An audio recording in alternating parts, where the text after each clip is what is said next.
Ano yung patay na yun, di? Patay na? Kailangan kain. Ay, may ano pala to eh. Baka nahihirapan siya. Grabe, ayun yung kakatayin.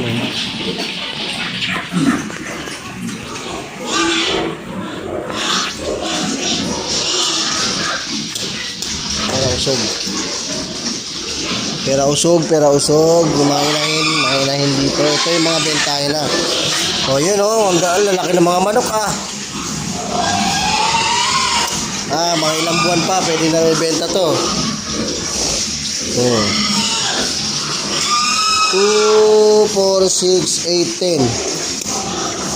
Pera usog. Busy sila kumain Baka mga ilang buwan pa to, bentahin na sa mga to. Bakit gano'n yung mga buntot nila? Pare-pares ng haba. Hindi, pinuputulan mo ng buntot? Kaya pala pare-pares ng haba? Bakit pinuputulan? Para magaling yan sa bayan. Maganda pagpukot kasi. Tsaka yung pag hinihila kasi ng buyer, gumagana ng timbang. Gumagana ng timbang? Oo. Pag hinihila ang pukot. Yung iba nga niya, mas maiisip ang pukot na mahawakan.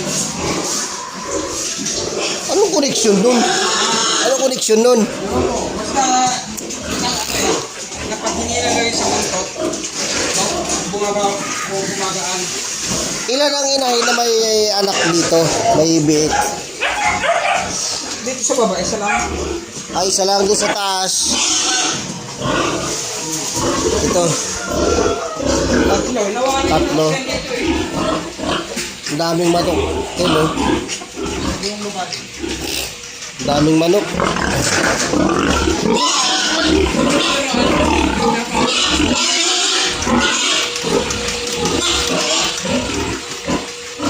Parang nangangamoy ito. Di ba amoy sunog? Napupersa. Di ba? Amoy sunog eh.